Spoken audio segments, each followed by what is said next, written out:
parito. The purpose of our coming is to worship God. I hope na sa ating puso ay nagagalak na makadawang palad pumuli natin ang ating Diyos.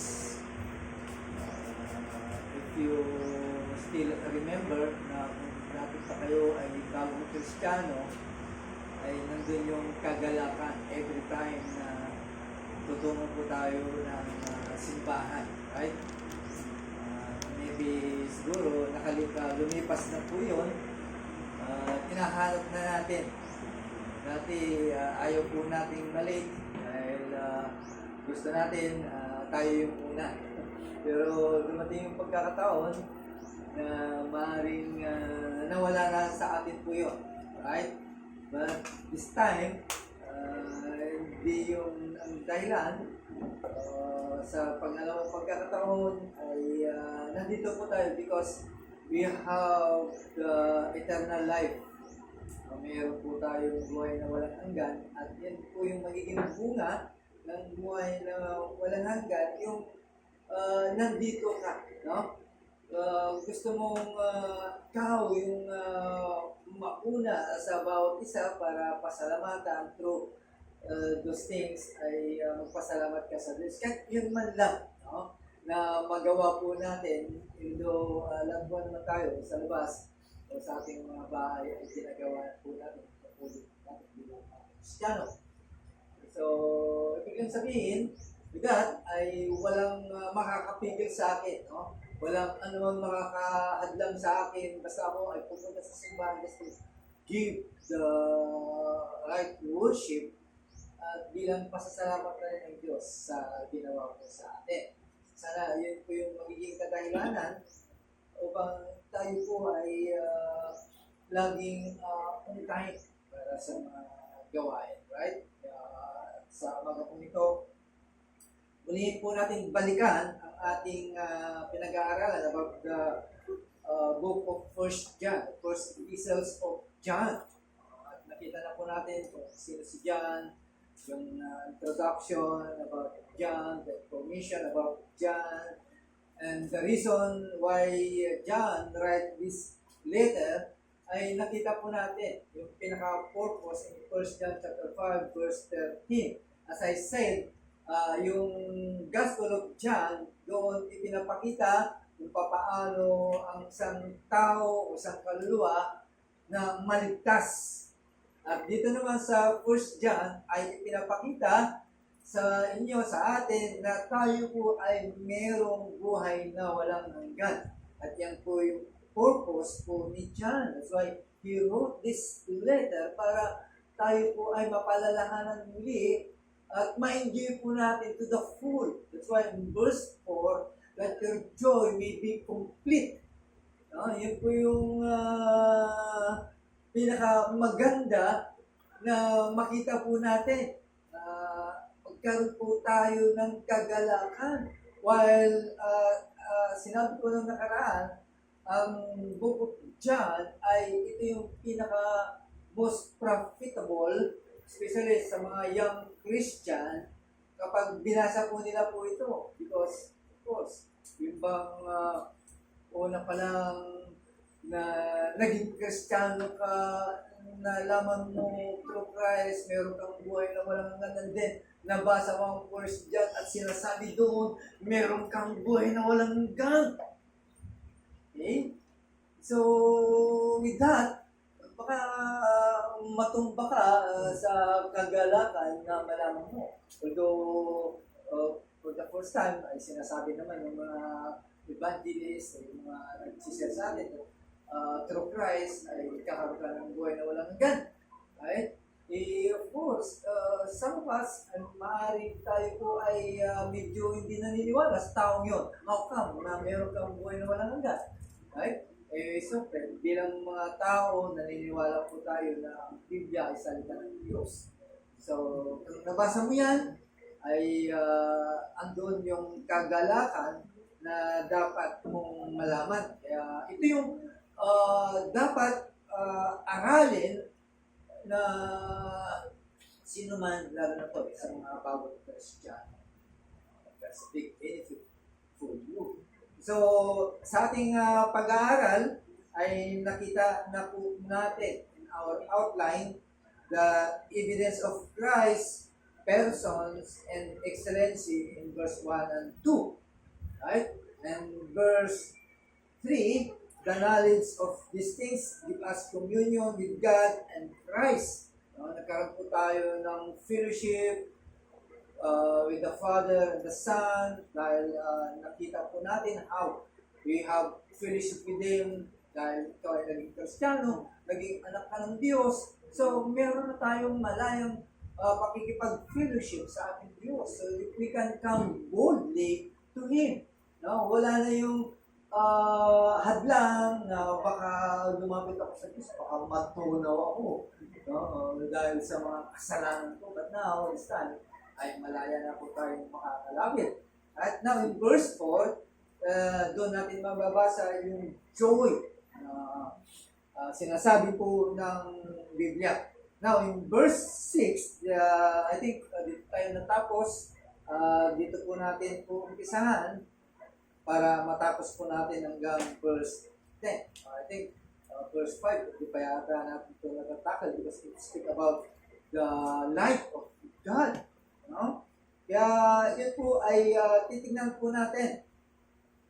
Okay? Verse 5, doon po natin umpisahan. I think doon po tayo natapos. Again, just to remind you na itong ating pag-aaral ay ni-expose po natin ang first John by verse. Kaya ito po ay kasama po sa exposition. Ginagamit. Gagaling sa expositor sermon. Aralin po natin. So in verse 5, sabi po dito, this then is the message we have heard of Him and declare to you that God is light and Him is no darkness at all. Right? Now, in verse 1 hanggang verse 4, ay doon natin makikita that John set forth the reality of the incarnation. Ang ating Panginoon, nag-incarnate siya from God, no? Ay nagkatawang tao po siya. Ano kaya ang kadahilanan? Bakit ang ating Diyos ay nagkatawang tao through Christ? Kaya nga sabi ko naman, pwede naman iligtas ang mga tao without Christ. Di ba? Siya ay makapangyarihan, banal na Diyos. You can do that without Christ. Pero bakit pinadaan pa sa ganong pangaraan ng kaligtasan through Christ? Di ba? Kung naniniwala po tayo na merong tinatawag na pinili, bakit ikaw, Sister Ade, pipiliin kita bilang tagapagmana ng langit? Di ba? Wala nang tanong-tanong, wala nang magre-reklamo, wala nang mag-upos about elections, pinili. Ang gagaling nyo naman, pinili kayo ng Diyos. Wala na dapat yun. Di ba? Pwede naman ituro na lang ng Diyos kung sino yung gusto niya. Pero dito, makikita po natin how the wisdom of God perform para sa ating kaligtasan. Kaya titignan natin. Perfect way na ang kaligtasan ng tao ay dumaan sa ganyan. Di ba? Kaya dadaan po tayo sa pananampalataya.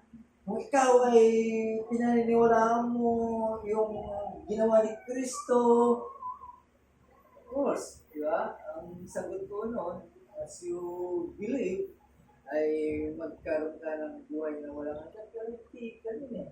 Dumaan pa sa pagpili, dumaan pa sa pooling. Marami ang paraan na ginawa ng Diyos para makamtan natin ang kaligtasan. Kaya, bakit, no? Para manamnamin po ninyo ng iyong kaligtasan. Hindi lang kasi basta-basta, ligtas ka na, kailangan from the root. Kaya nga yung kaligtasan from the foundation of the world. Imagine yung kaligtasan mo, uugatin mo, malalim ang pinanggalingan, tapos ganun-ganun mo na lang itatakbo yung kaligtasan na tinanggap mo. Right? Kasi ganun ang kanilang pagkaalam. Ahapyaw na kaligtasan. Kaya maraming mga Kristiyano na hindi nila binibigyan ng pahalagan. That's why John wrote this letter to have full of joy. No? In-explain niya lahat po doon kung paano nangyari ang kaligtasan ito. No? Through eternity past ay doon inugat kung ano ang ginawa po ng Diyos. No? Kaya this time, as I said, the eternal word has become flesh. No? Ibig lang sabihin, ito ay nagbigay ng konkretong revelasyon ng Diyos para ang tao ay magkaroon ng kakayahan to fellowship with the Godhead. Kasi dadaan po dyan.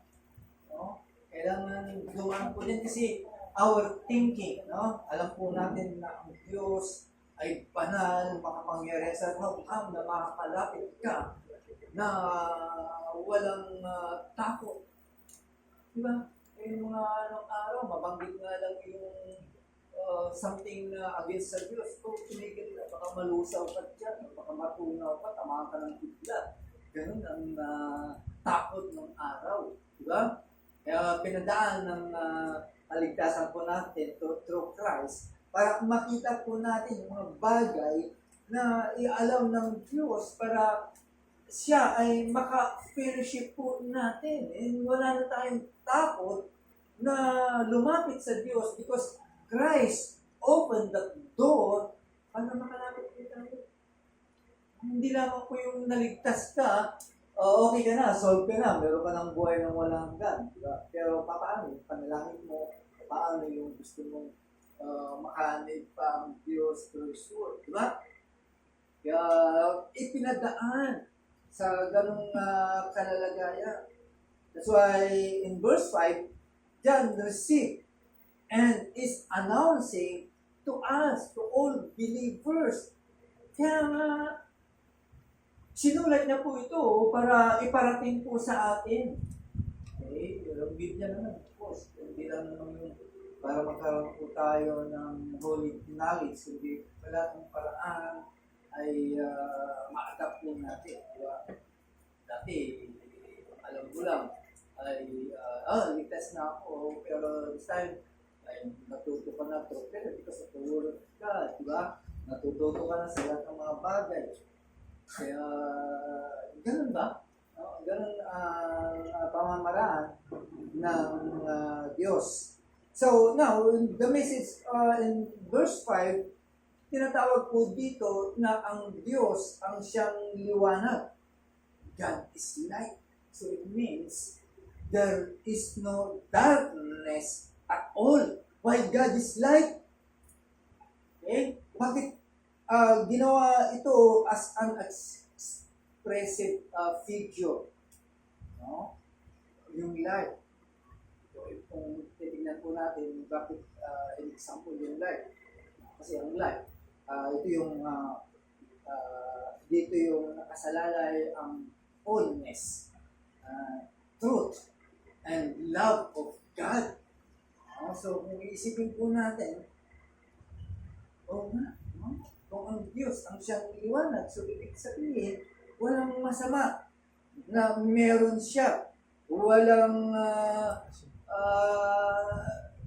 dapat isipin ng tao na kasamaan para sa mga tao.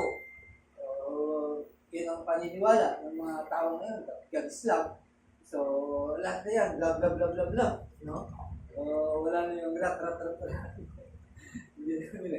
Hindi po yun. So, titignan po natin, kung tinatawag at sinasabi po natin that God is light, it means that God is perfect in holiness, perfect in truth, and perfect in love. Okay? Ano? Sabi ng Biblia ay pwede na po tayo makapag-fellowship sa Diyos. While hindi po pwede dahil tayo ay makasalanan nasa atin ang kadiliman, hindi tayo pwedeng lumapit sa kaliwanagan. But the thing is, inalaw ng Biblia, ito nga, yung sinasabi ni John, na pwede na pala tayo lumapit at makipag-fellowship sa ating Diyos. So, what's the reason? Kung bakit pwede na po tayo? Kasi He is a perfect light, holy. Yung kanyang pagiging holiness. No? Kahit may katiting, wala talagang masama. Tayo, paano tayo ngayon makakalapit sa Kanya? Dahil sa kasalanan na meron po tayo, it is wala na sa atin. The penalty, the power, the presence of sin, bagamat nandito pa, pero wala na sa atin yun. So it means, through Christ, we can now come and have fellowship with God. So it means, ikaw na tao na makasalanan pa sa akin, o makasalanan pa ako sa iyo, now, you can now have fellowship with God. Wow! Diba?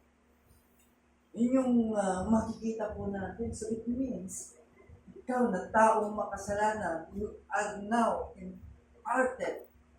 Yung light na ibig sabihin, kasi sa Diyos lang naman kasi ito in-address, ibig sabihin, tayo bilang mga taong makasalanan, bagamat sa pamamagitan ni Kristo Jesus, through Christ, ay yung kasalanan po natin ay binigyan ng kapatawaran, binigyan ng kasagutan para mawala po sa atin ang mga parusa po dito. At binigyan po tayo ng kabanalan. So, pwede na pala tayo makipagkapangpalat sa Diyos. Okay? Wala nang kadahilanan. Right? Ibig sabihin, ikaw na taong makasalanan, inalis yung bagay na dapat makakahadlang po sa atin, yung mga kasalanan po. At yan po ay inalis. Ibig sabihin, wala nang sagaban para makalapit po tayo sa Diyos. Right? Imagine yung ginawa ng Diyos. Na dapat ang tao ay talagang nagkasala, ay mamamatay siya dahil sa karumihan niya ay hindi pwedeng kahit man lang sumulyak, no? Sa Diyos ay hindi po pwede. Or kahit yung manalangin man lang tayo ay hindi pwedeng makarating yung panalangin po natin dahil merong nakadlang our sin. But now I open. That's why John, no, na gusto niyang i-announce sa lahat ng mga mananampalataya that God is light, and now you can now have fellowship with that light. See? Now, ang ibig lang sabihin po natin po dito, yung light kung ating titignan and darkness are diametrically opposed. Diba? Magkalaban po yan eh. Hindi po pwedeng magbanggahan. Kaya kapag ang light, sinakop niya ang darkness, mawawala yung light, ay yung dark. Kapag naman ang dark, sinakop niya yung light, mawawala yung light. Diba? So, ibig lang sabihin, talagang magkakontrahan po yan. So, where light shine, there is no darkness. And where darkness is, there is no light. Diba? Kaya nga, during that time, doon sa tabernacle, kung saan yung ginawa ni Solomon, temple, no? Yun ang isang good example na makikita po natin. The God, good example o exact specification. Okay? Nung makumplito po yun, may tinatawag na Holy of Holies. So, hindi ka po pwedeng pumasok doon as a priest.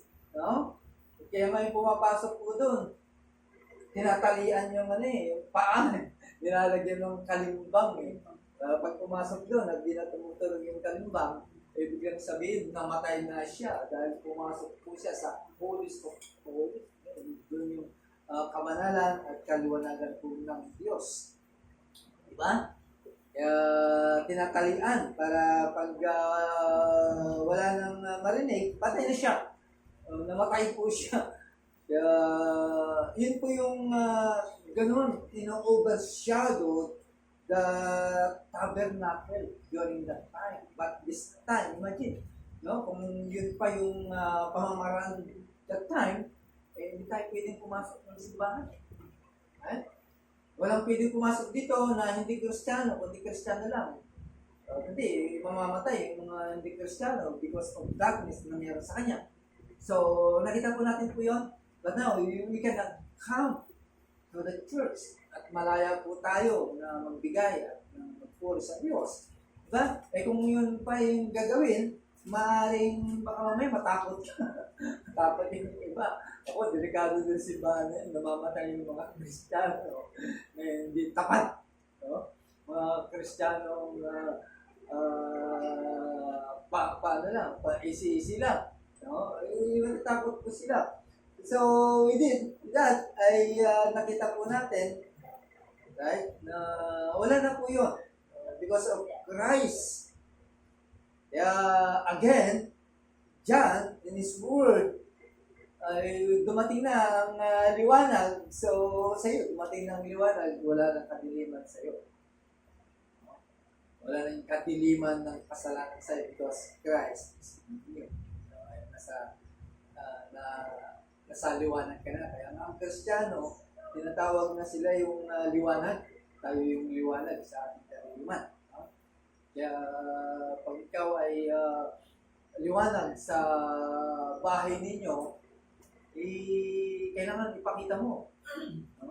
Baka mamaya, itong liwanag na to, medyo nagdidilim na kasi hindi na siya nagsisimba, hindi na siya nananalangin, hindi na siya nagbabasa ng salita ng Diyos. So, yung liwanag na yun, nawawala na. So, don't do that, no? Hanggat maaari, gawin po natin. We will use the means of graces para yung liwanag po yun ay hindi mawala. At yung liwanag po yun ay magliwanag din sa mga kasama po natin sa bahay at maging kasama din po natin sa labas. Diba? Yan yun. Kung ang liwanag mo ay aandap-andap, walang sisilong sa'yo. Diba? Nakita niyo yung pag maliwanag, yung mga gamo-gamo kung pupuntahan sa liwanag, ganun po tayo, pinupuntahan po tayo ng mga tao. So it means light reveals. No? If you lose something, you use light to find it. Ganun kahalaga ang ilaw. Diba? Kapag nawala, gumagamit po tayo ng liwanag para makita po natin yung ating hinahanap. But after that, after centuries, man had lost that revelation of God because of the blindness of that natural mind. Kaya ang tao, no, dahil sa kasalanan, dahil sa kasalanan na namumutawi sa kanya, wala na tayong makikita ng liwanag sa kanila. And now, the light was came. Sa katawan po ni Kristo. That's why Jesus Christ came as the light. The light. Bakit ang liwanag? Pumunta sa atin, why? Bakit? Because that light, it will reveal the light of God. It will reveal the persons of the Holy God. Sa katawan po ni Kristo. No? Kaya sabi ni some apostles, no? Tinanong nila, show me the God the Father. Sabi ni Jesus, nakita mo na. Sa katawan ko. Sabihin, sa katawan ko ni Kristo, makikita po natin ang tunay na liwanag. Sa pamamagitan ni Kristo, makakalapit po tayo sa liwanag. Sa pamamagitan ni Kristo, makakapanalangin po tayo sa ating Diyos. Marami ang binigay ng Diyos para makakalapit po tayo. While alam naman po natin, no man had seen God, in John chapter 1, verse 18, that God at any time, the only begotten Son, which is in the bosom of the Father, He hath declared Him. Sa pamamagitan po ng ating Panginoon. In the truth that God is light, ano ang ipinapakita po dito? Ano ang nire-reveal ng Diyos po dito? Okay? So, ibig lang sabihin, there is not the smallest part of moral or intellectual imperfection in God. Wala po tayong makikita dito. That there is an imperfection about God. There is no the slightest trace of falsehood in God. Mahalaga po ito mga kapatid, na dapat malaman po natin. Kasi sometimes, we are doubt. Maraming mga tao na nagda-doubt. Diba? Meron ba talagang Diyos? Bakit ganito ang nangyayari sa akin? Even Christian. Akala ko ba, pag ako'y naging Kristiyano, hindi na ganito ang pinto ko. Ba't pa rin ako ang mga ganitong kalalagayan? Baka naman ang devotion mo o pagkakilala mo ay kulang. O baka hindi mo alam kung ano ang characteristic ng Diyos. Okay? So, dapat, ito yung malaman po natin that there is no falsehood in God. Ibig lang sabihin, yung mga pangako ng Diyos, lahat po yun ay katotohanan. Walang kamalian po dyan. At ng mga alam mo na pinangako ng Diyos through Christ, there is no falsehood. O walang kamalian dyan. No? There's not one speck of error in God. Walang pagkakamali. No? And there is no selfishness in God. But rather, God is infinite in wisdom, infinite in the holiness, and infinite love. Yan po yung ating Diyos. Wala. No? Ano man bagay na naiisip mo patungkol sa Diyos against, wala mo. Hindi po yung totoo. Ang kinikilala mong Diyos bilang isang liwanag, ito yung kanyang character. Ito yung kanyang tangan-tangan. Parang tao. Kaya nga, imagine, ibinigay na sa atin yung paraan, yung daan para makipag-fellowship sa Kanya. So it means, gamitin mo yung mga bagay na ito.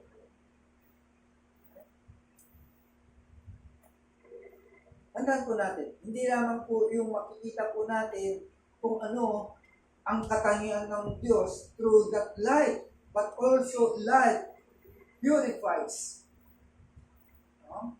Yung light po yan, yung Diyos niya na tinatawag na light, that purifies. No? If you remember dati, wala pa kayo sinauna, bakit yung mga bagay, mga damit ay inilalabas at ipinapaaraw o yung mga gamit sa mga bahay at bakit inilalagay sa liwanag. So, anong dahilan po yun? Because those things ay nagpo-purify o naglilinis sa mga bagay na yun. Kapag ibigay po natin sa liwanag, sometimes tayo din ay nagpapainit o pupunta sa liwanag, sa araw, para matanggal yung mga amag sa ating mga katawan. Diba? Lahat ng mga bagay na gusto natin dalhin sa liwanag para matanggal yung mga bagay na madumi. So, with that, ay makikita po natin na ang liwanag is also, it purifies. No? Hindi lamang po nag-purify because alam naman po natin, light is pure, so it means it cannot be contaminated. There is no such thing as dirty light. Right? Kaya mga kapatid, kung titignan po natin, yung liwanag po, yan, yung po yung nagpapanag sa iyo. Okay? Paano? With that, to that light, no? Naging nagkatawang tao, si Kristo, and through Christ, kinilala mo si Christ, yan, nagpabanal po sa atin. Kasi hindi naman automatically na sasabihin ng Diyos, you are now pure. Okay? Dadaan ka muna kay Kristo. Dadaan tayo kay Kristo. At sa Kanya, dadaan. Kaya yun yung wisdom ng ginawa ko ng Diyos. So, yes. Because God is light, means He is perfect. He reveals and purifies the uncleanness in us and cannot be defined. Ibig sabihin, walang pwedeng ma-define. Hindi ma-define ang Diyos. Okay? Kaya yung mga bagay na karamihan po sa iyo, it becomes linis.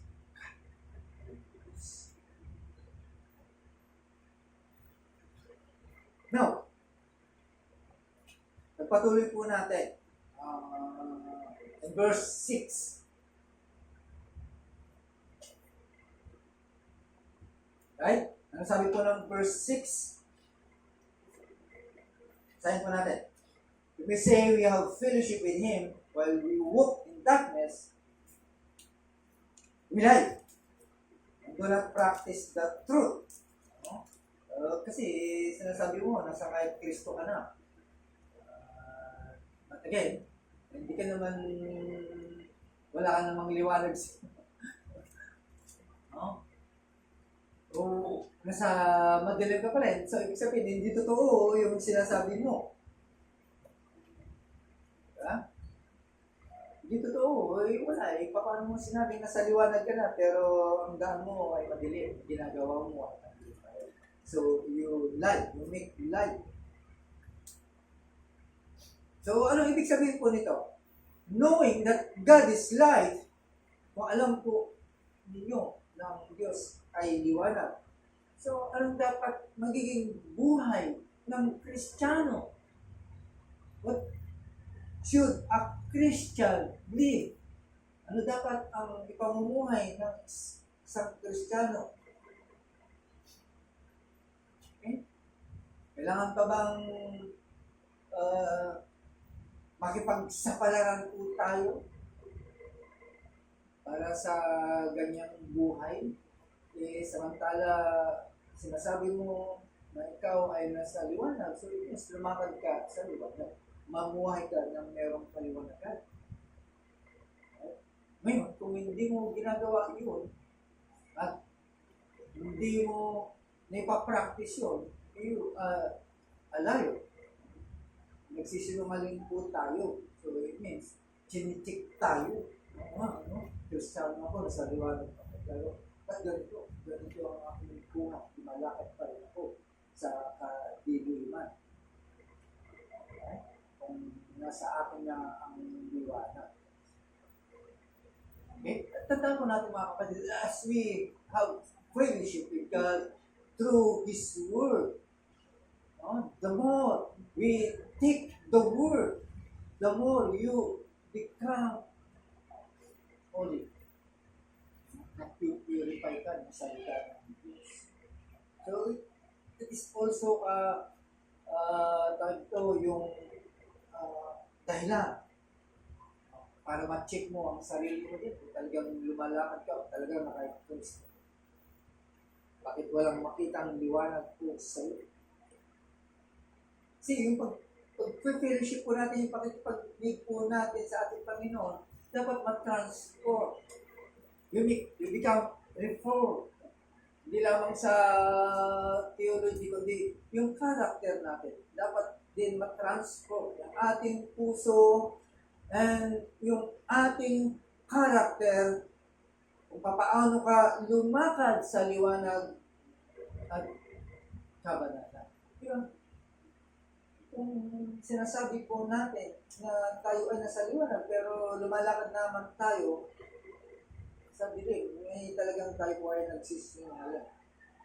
Kaya dapat ang ating paglakad sa Diyos, dapat makatotohanan po yan.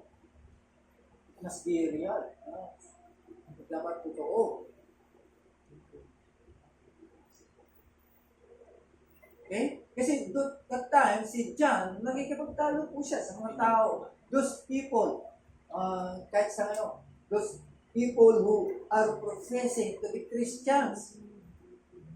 Doon kasi that time, mga religious tao, nakala nila ang religion ay sa salita lang. Right? Kailangan din may gawa. Kaya yung mga tao yun ay lumalakad sila sa salita lang. Bagamat may mga religion po sila. So it means sa atin bilang mga Kristiyano, we must walk with God. Na mayroong katotohanan. Okay? Kaya dito sa verse 6, there are 3 things o test na binigay ni John to those false claim. Okay? May mga false claimer. May mga nagsasabi na sila ay mga Kristiyano. Para ma-identify po natin po sila. At ito po yung testing sa atin na rin. In verse 6, no? Sabi po dito, if we say that we have fellowship with Him and walk in darkness, we lie and do not have the truth. Okay? Kaya ito yung pagsubok sa isang tao, sa isang Kristiyano, kung saan nagkiklik po siya na meron siyang pakikipag-niig o pakikipag-fellowship sa Diyos na buhay. Kaya ang isang tao, isang kaluluwa na nag-profess po siya na siya ay ipinahanak o na-born again of the Spirit, dapat meron kang divine nature.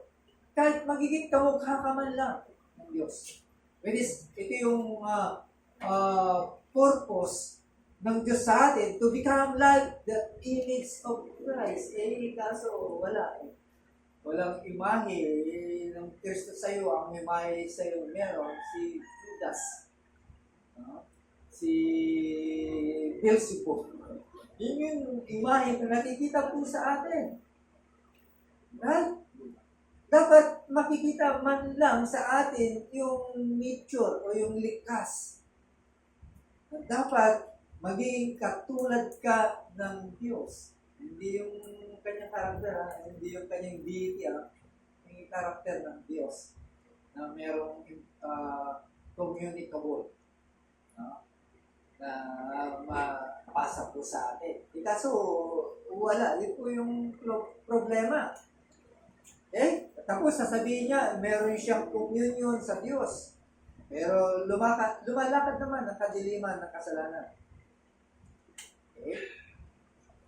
At lumalakad ng merong ignorante at lumalakad ng merong unbelief. Ibig lang sabihin, he is a liar. Yan ay nagsisinungaling na tao. So, madidetect natin kaagad. Makikita natin kaagad. Sometimes kapag sinabing ligtas siya, pininiwalaan na naman natin kapag nag-protest na Kristiyano. Diba? Pero kung pag-aaralan natin, tignan po natin, makikita po natin, gawin ang bigo, gawin ito. Diba? Dapat makita man lang sa atin, sa kanya, na merong likas, divine nature. Okay? So, in Ephesians chapter 4 verse 18, having the understanding darkened, being alienated from the life of God through the ignorance that is in them because of the blindness of God. Makikita po natin sa kanila. So, ibig lang sabihin, to make it clear, that person is unregenerated. Okay? He was strange in the world of God's grace. Wala pa sa kanya ang kaliwanagan, ang kilos ng banal na Espiritu. Ibig lang sabihin, ang taong yan hindi nila alam ang katotohanan about the gospel. Kawawa naman. No?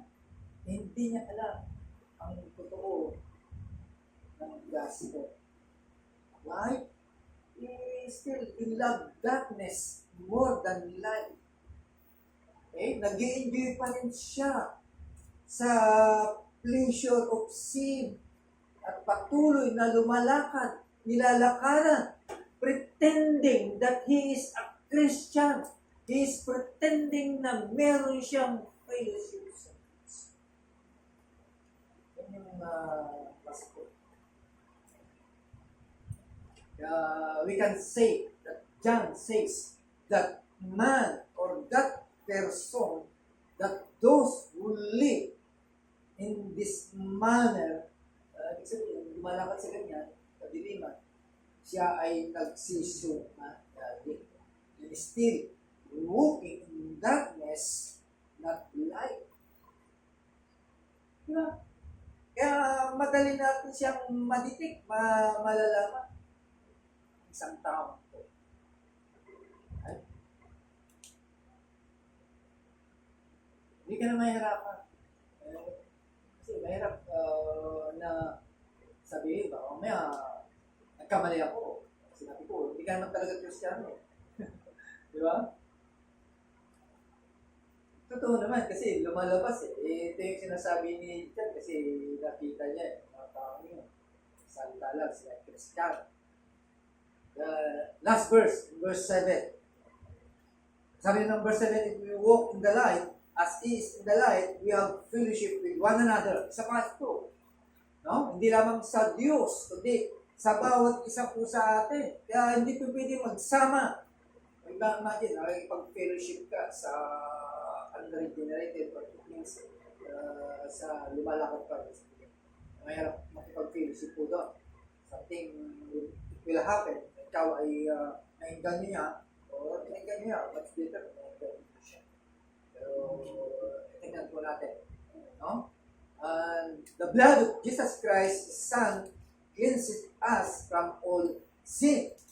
So it means, those who truly have fellowship with God walk in light. Isa pang kamantayan din po ito. Ang sinasabi mo, meron kang fellowship with God, dapat lumakad ka ng light.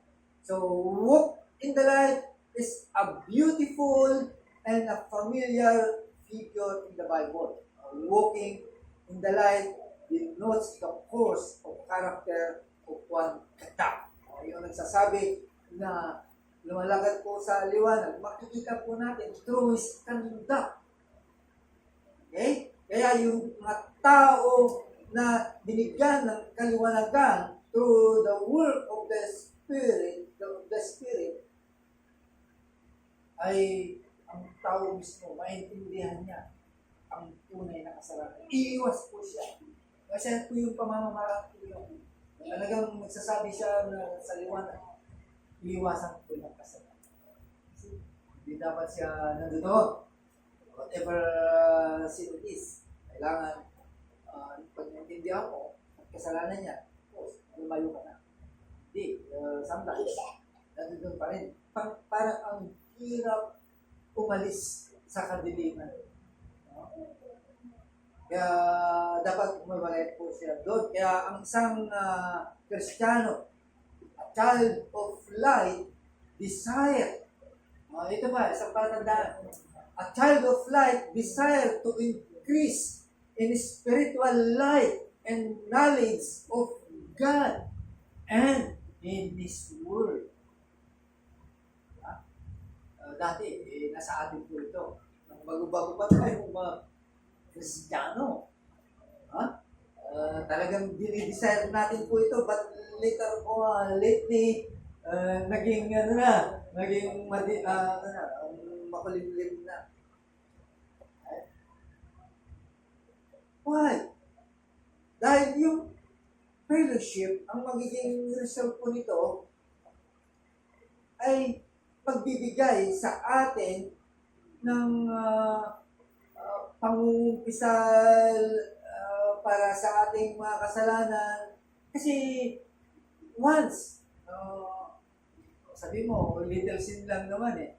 Tandaan mo, kapag sabi ka ng little sin, lalaki na yan. Kaya hanggat maaari, iwasan mo yan kasi dyan nag-uugat.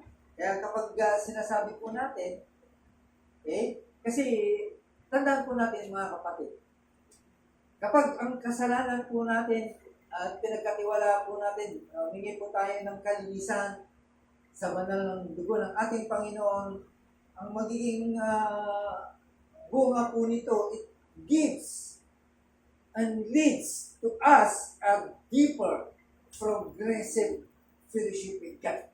Mas gugustuhin mo, ayaw mo na sa iba, ayaw mo na makapag-fellowship sino man.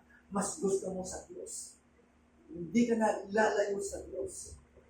Mas gusto mong makaliit ang Diyos. Mas gusto mong makatapang-palad ang Diyos.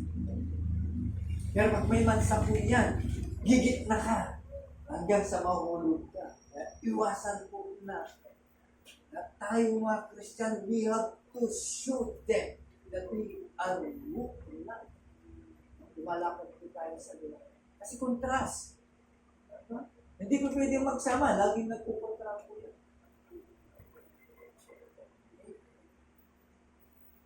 Right, so ituloy po muli natin next Sunday para sa pag-aaral po. Ay po na nalangin. Aming Diyos, kami po yung nagpapasalamat muli sa oras kong ito sa pag-aaral ng iyong salita, sa tulong po ng banal na Espiritu at sa kaliwanagan ng iyong salita ay nagbigay po sa amin ng kaalaman. Paano po namin i-apply sa buhay po namin ang iyong salita.